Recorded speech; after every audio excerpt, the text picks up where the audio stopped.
Good morning students. आशा करता हूँ कि तुम सब अपने अपने घरों पे स्वस्थ हो और पढ़ाई भी कर रहे हो, ठीक है, और एग्ज़ाम भी अच्छी तरह से दे रहे होंगे। आज मैं तुम लोगों के लिए एचएस फर्स्ट ईयर का एक न्यूमेरिकल का सेशन लेके आया हूँ। कुछ हम इस सेशन पे न्यूमेरिकल्स करेंगे। चलो करते। तो एक क्वेश्चन बनाओ। सबसे पहले एक क्वेश्चन लिखो। A hydraulic lift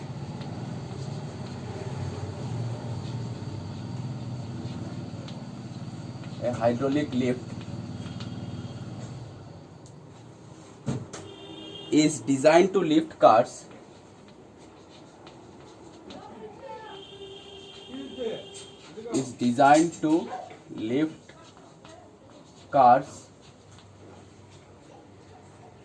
with maximum mass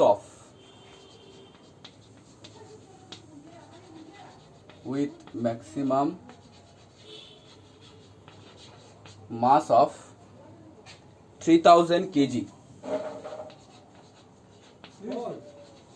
3000 kg. The area of cross section of piston. The area of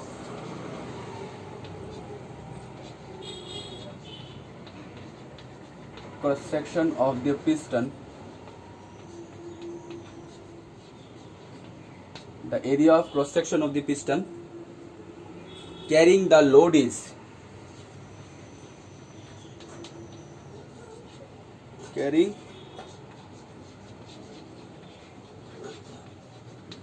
the load is 425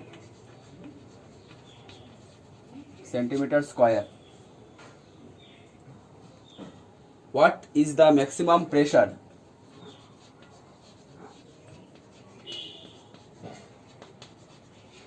What is the maximum pressure? What is the maximum pressure would the smaller piston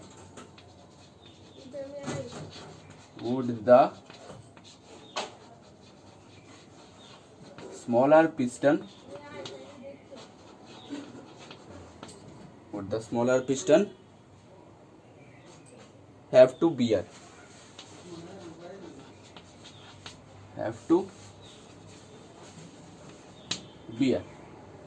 एक minute screen को pause करो और ये question उतार लो।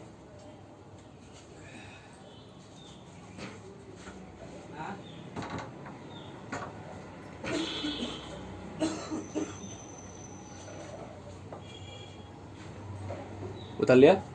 चलो इसका solution करते हैं। तो क्वेश्चन पे हमको बोला गया है कि जो हाइड्रोलिक लिफ्ट है इस तरफ से तो स्मॉलर पिस्टन रहता है, उस तरफ से बिगर पिस्टन रहता है, ठीक है। तो स्मॉलर पिस्टन पे हम स्मॉल फोर्स अप्लाई करते हैं, उस तरफ से ज्यादा फोर्स लगता है। तो कितना मैक्सिमम मास वो उठा सकता है? 3000 kg हमको दिया गया है। और जो लोड उठा रहा है यानी जो कार उठा रहा है यानी बिगर पिस्टन का एरिया, क्रॉस सेक्शनल एरिया बोल दिया गया है 425 सेंटीमीटर स्क्वायर। तो इसको हम पहले मीटर पे ले जाते। 425 into 10⁻⁻2 whole square metre square, यानी हो गया 425 इंटू 10⁻⁻4 मीटर स्क्वायर। ये हो गया एरिया। अभी बोला गया है what is the maximum pressure would the smaller piston have to bear, ठीक है। तो pressure equals to force per unit area.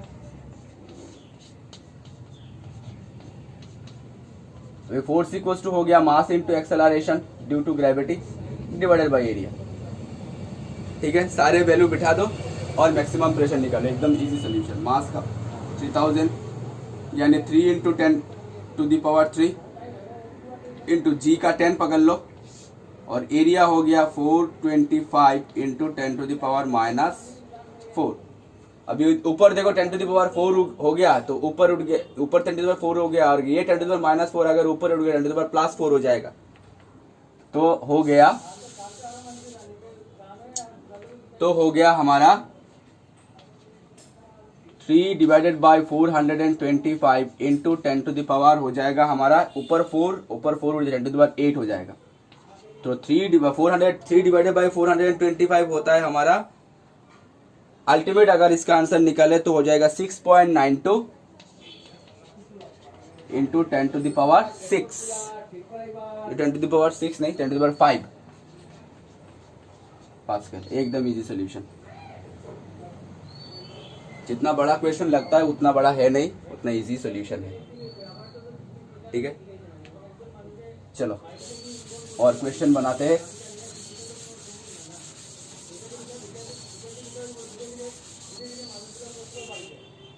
Next question लिखो।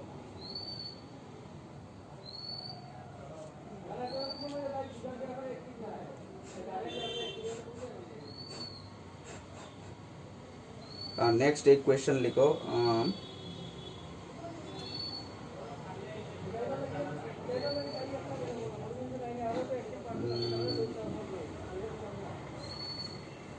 हाँ, ये क्वेश्चन लिखो। A plane is in level flight. A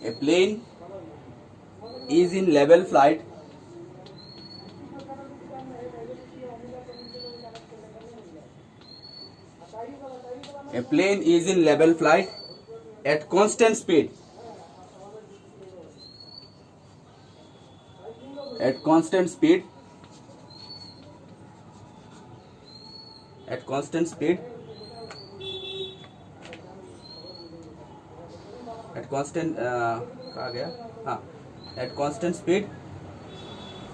and each of its two wings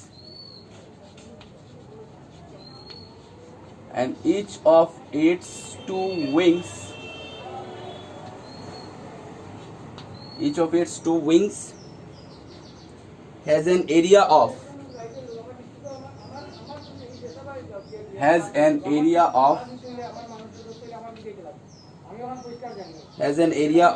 25 meter square. Has an area of 25 meter square. Full stop. If the speed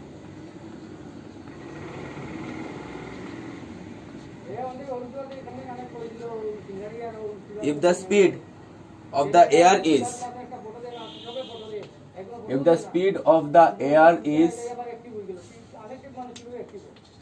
180 kilometer per hour,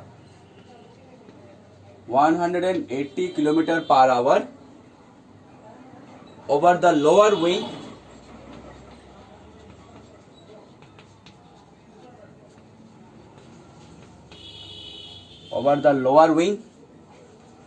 and 234 kilometer per hour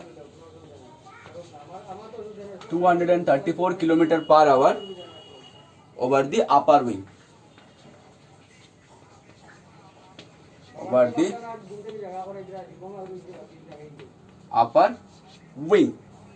Okay.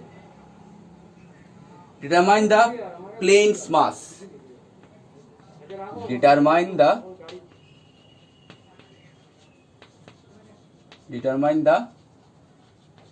plane's mass. ठीक है, एक plane जा रहा है जिसका wing का cross sectional area बोल दिया गया 25 मीटर स्क्वायर, और ऊपर की विंग की तरफ हवा का प्रेशर है 180 किलोमीटर पर आवर और नीचे की तरफ का प्रेशर है 234 kilometre per hour. Okay, plane का मास बोल दिया गया है कितना। 1 मिनट स्क्रीन को पॉज करो और ये क्वेश्चन अपने कॉपी पे उतार लो।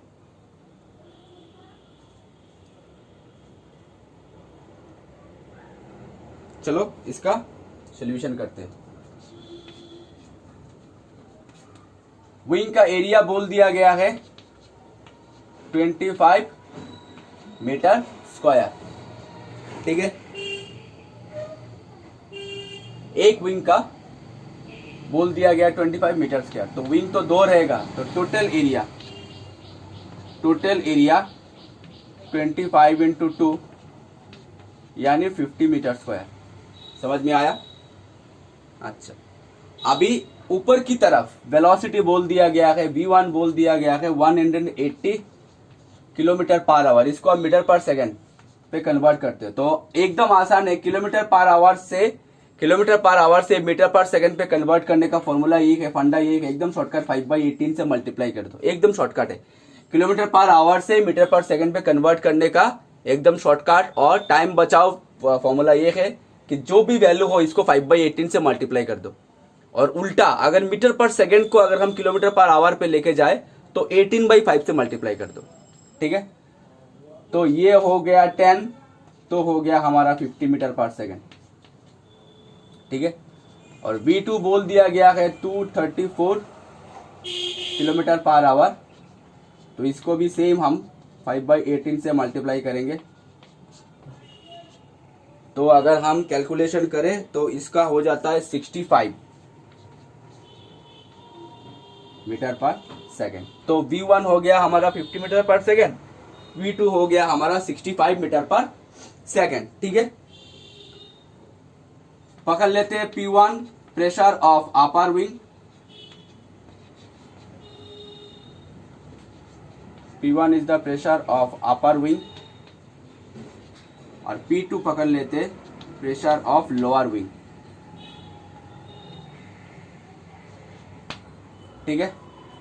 तो अभी हम इस पे कौन सा वाला प्रिंसिपल लगाएंगे, तुम लोगों ने सही समझा, बर्नौलीज प्रिंसिपल हम लगाएंगे, ठीक है।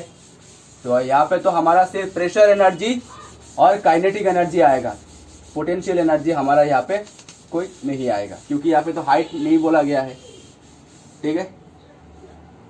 अच्छा, तो pressure energy P1 plus kinetic energy half rho V1 square is equal to pressure energy P2 plus half rho into V2 square, ठीक है। अच्छा, हवा का डेंसिटी, हवा का जो डेंसिटी है उसका डेंसिटी का वैल्यू बोल दिया गया है हमको क्वेश्चन पे तुम लोग लिख लेना 1 kg पर मीटर क्यूब,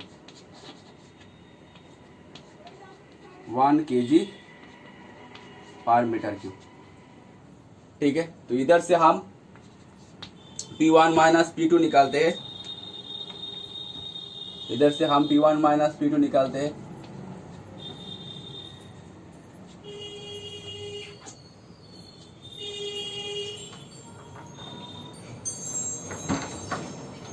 ठीक है। इधर से P1 माइनस P2 निकाल लो, तो हाफ रॉ कॉमन ये उस तरफ चला जाएगा, V2 square minus V1 square, तो हाफ इंटू 1, तो 65, ऐसा कर लो 65 माइनस 50 इंटू 65 प्लस 50, तो P1 माइनस P2 का वैल्यू निकल गया, P1 माइनस P2 का वैल्यू कितना निकल आता है, देखो 65 माइनस 50 यानी हाफ इंटू 15 इंटू ये हो जाता है 5, 6 प्लस 5 11, 115। अगर इन सबको तुम कैलकुलेशन करो तो ये P1 माइनस P2 का वैल्यू कैलकुलेशन करो, 115, 5 2 ज़ा 10, तो मल्टीप्लाई करके 2 से डिवाइड भी करो, कितना वैल्यू आता है।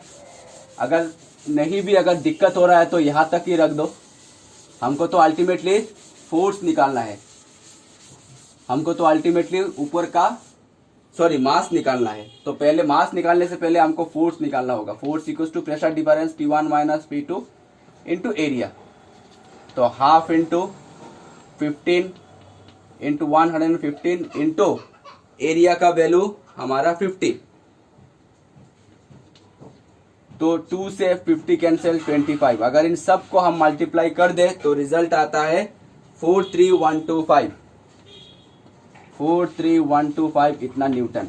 अभी force equals to mass into acceleration due to gravity equals to 43125, यहाँ से हमको मास निकालना है, m is equals to 43125 divided by g, हमारा 10 पकड़ लो, तो g अगर हमने 10 पकड़ा तो हो जाएगा 4312.5,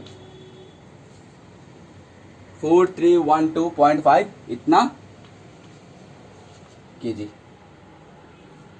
ठीक है। समझ में आएगा। एकदम इजी क्वेश्चन है। चलो दूसरा क्वेश्चन एक बनाते हैं।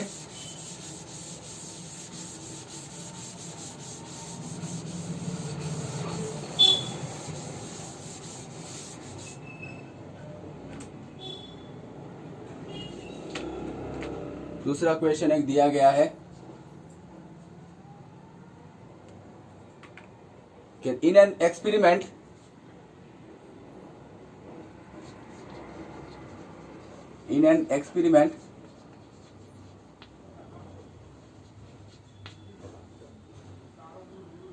What is the terminal speed, यानी टर्मिनल वेलोसिटी का एक्सप्रेस क्वेश्चन आ गया। What is the terminal speed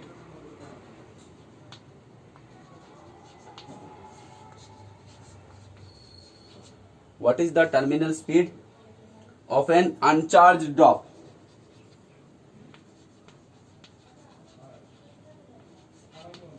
Uncharged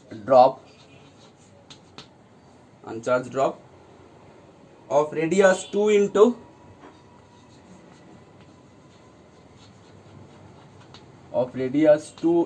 (10 to the power minus 5 meter). 2 into 10 to the power minus 5 meter, and density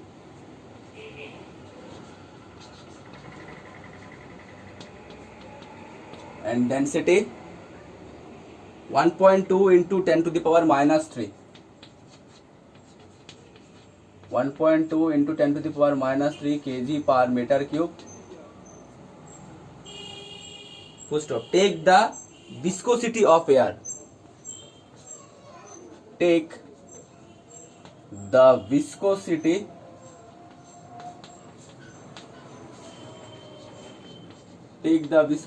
of air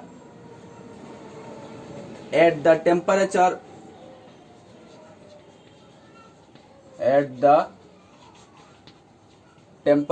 of the experiment. At the temperature of the experiment to be, take the viscosity of the air at the temperature of the experiment to be, यानी coefficient of viscosity का value बोल दिया गया है 1.8 into 10 to the power minus 5 Pascal second. Minus 5 Pascal second. How much is the viscous force? How much is the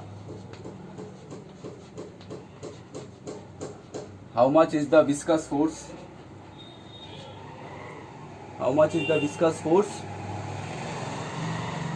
on the drop at the speed? On the drop at that speed.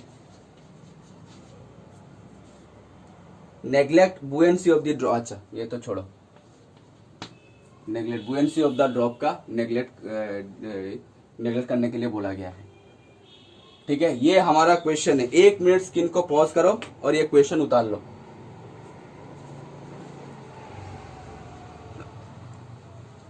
ठीक है, चलो इसका solution हम बनाते हैं।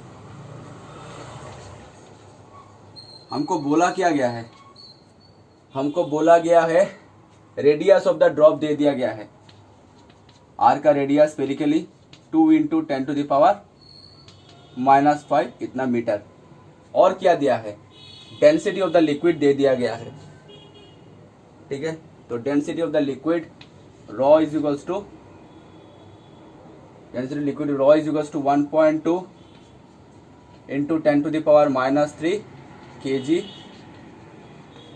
पर metre cube. ठीक है, कोफिशिएंट ऑफ विस्कोसिटी ईटा का वैल्यू बोल दिया गया है 1.8 into 10 to the power minus 5 Newton पर मीटर स्क्वायर सेकेंड, या फिर पास्कल सेकेंड लिख सकते हैं। ठीक है, अच्छा तो हमारा टर्मिनल वेलोसिटी का पहले एक्सप्रेशन निकालना होगा। पहले वैल्यू निकालना होगा। टर्मिनल वेलोसिटी का एक्सप्रेशन क्या था, हमने किया था टर्मिनल वेलोसिटी का एक्सप्रेशन,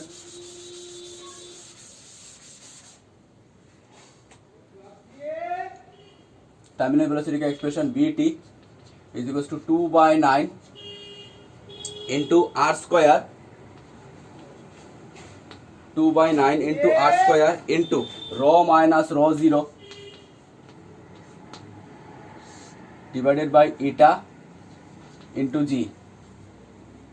ठीक है, divided by eta into g. ये था हमारा टर्मिनल वेलोसिटी का एक्सप्रेशन।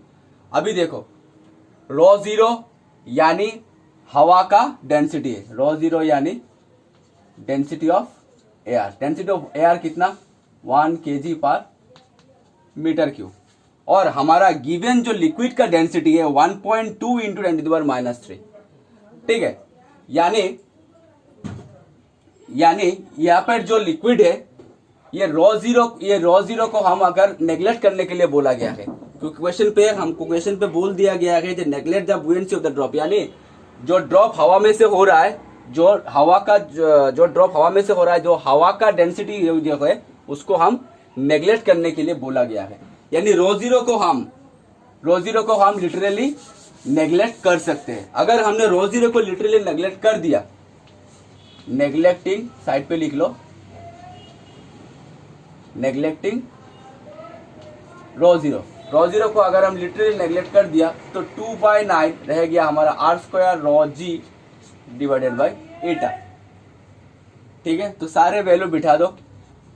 2/9 रेडियस का वैल्यू 2 इंटू 10⁻⁻5 होल स्क्वायर, रो का वैल्यू 1.2 इंटू 10⁻³ जी का वैल्यू 10 पकड़ लो, और ईटा का वैल्यू 1.8 इंटू 10⁻⁻5। तो हमारा टर्मिनल वेलोसिटी आएगा 5.8 इंटू 10⁻²,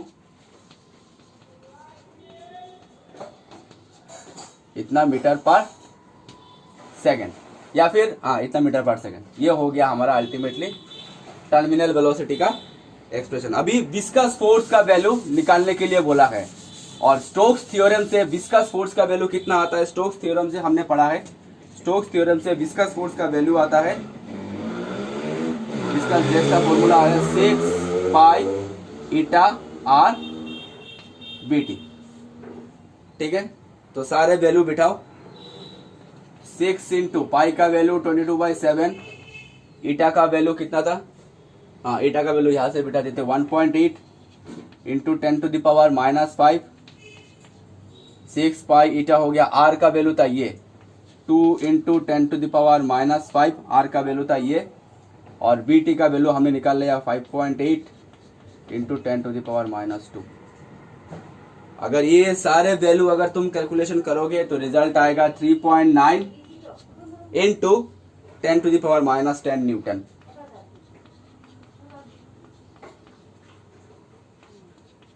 इसका फोर्स ये हो गया हमारा सॉल्यूशन। ठीक है, लिटरली मैंने हवा का डेंसिटी क्यों नेग्लेक्ट करने के लिए बोला है, क्योंकि यहाँ पे क्वेश्चन पर ही हमको बोल दिया गया है कि neglecting the buoyancy of air drop and density. ठीक है, डेंसिटी और जो ड्रॉप का जो बुएंसी है एयर की वजह से, उसको हम लिटरली नेग्लेक्ट करने के लिए क्वेश्चन पे बोल दिया गया है। तो यहाँ पर हमने रो जीरो को हमने नेग्लेक्ट कर दिया, और बिठा के सारे वैल्यू बिठा के हमने कैलकुलेशन कर दिया। एकदम आसान क्वेश्चन था।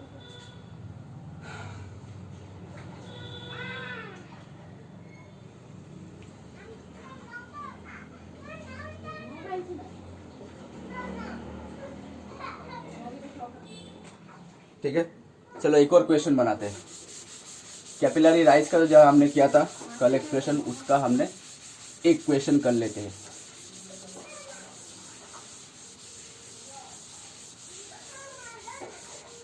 एक क्वेश्चन लिखो।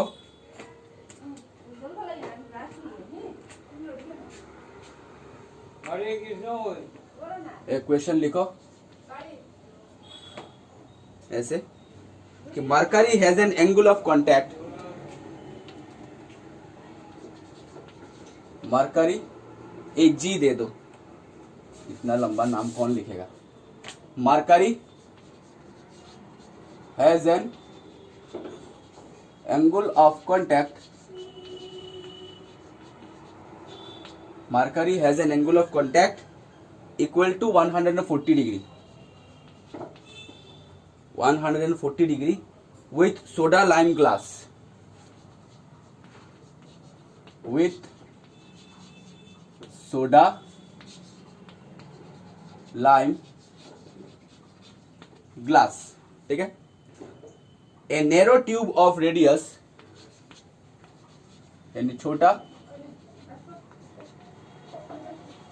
a narrow tube of radius, a narrow tube of radius 1 millimeter, a narrow tube of radius 1 millimeter made of this glass, made of this glass, यानी soda lime glass, made of this glass is dipped in a mercury, is dipped in a mercury, ठीक है। By what amount, by what amount, by what amount does the mercury dip, by what amount does the mercury dip down in the tube, does the mercury dip down, यानी capillary fall, dip down in the tube,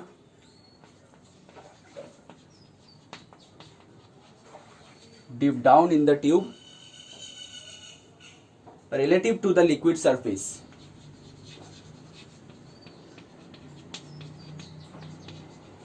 relative to the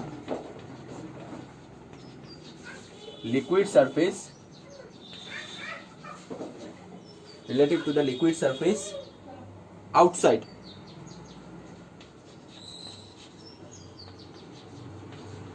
question mark. Surface tension बोल दिया गया है,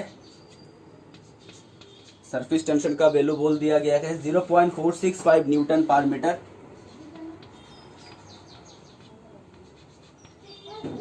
Newton पर metre, और density, mercury का density बोल दिया गया है रो Hg, मरकरी का डेंसिटी बोल दिया गया है 13.6 इंटू 10⁻³ ये स्टैंडर्ड वैल्यू है kg पर मीटर क्यूब। ये हमारा क्वेश्चन खत्म। 1 मिनट स्क्रीन को पॉज करो और ये क्वेश्चन अपने कॉपी पे अच्छी तरह से उतार लो।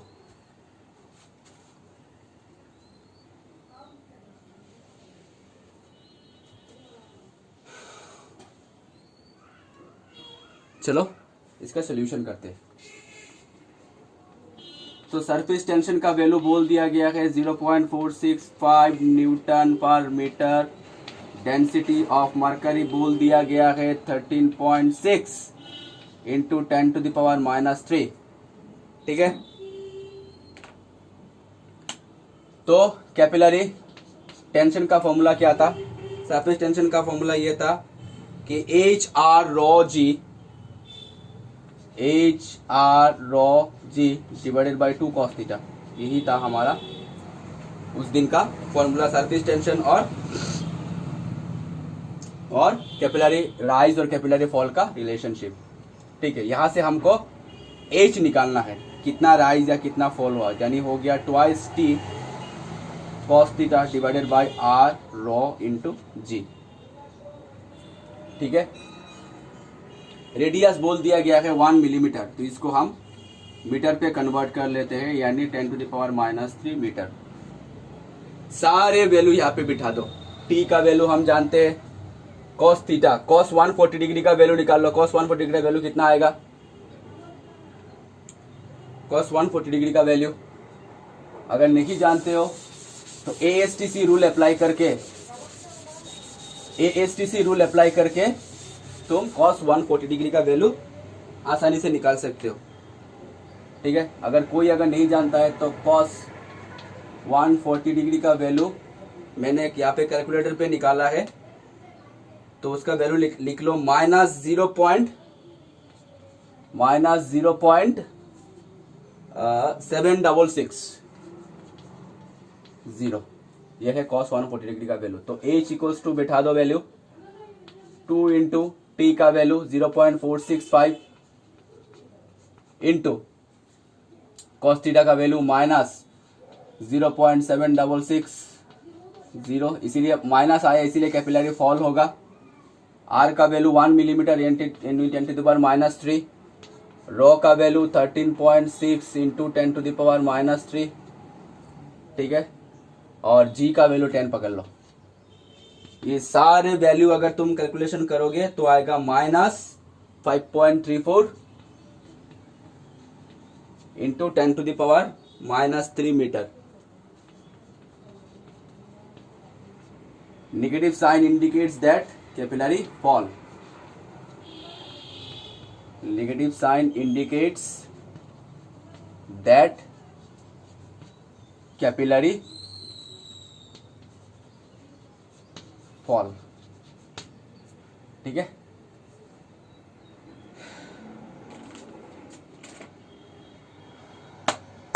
सो स्टूडेंट्स आज का न्यूमेरिकल का ये सेशन यहीं तक ही रखते हैं। आशा करता हूँ ये सारे न्यूमेरिकल्स तुम लोगों के समझ में आए होंगे। प्रैक्टिस करते रहना, अगर टाइम मिला तो और भी सारे न्यूमेरिकल्स हम आगे और करेंगे। Stay safe, stay at home.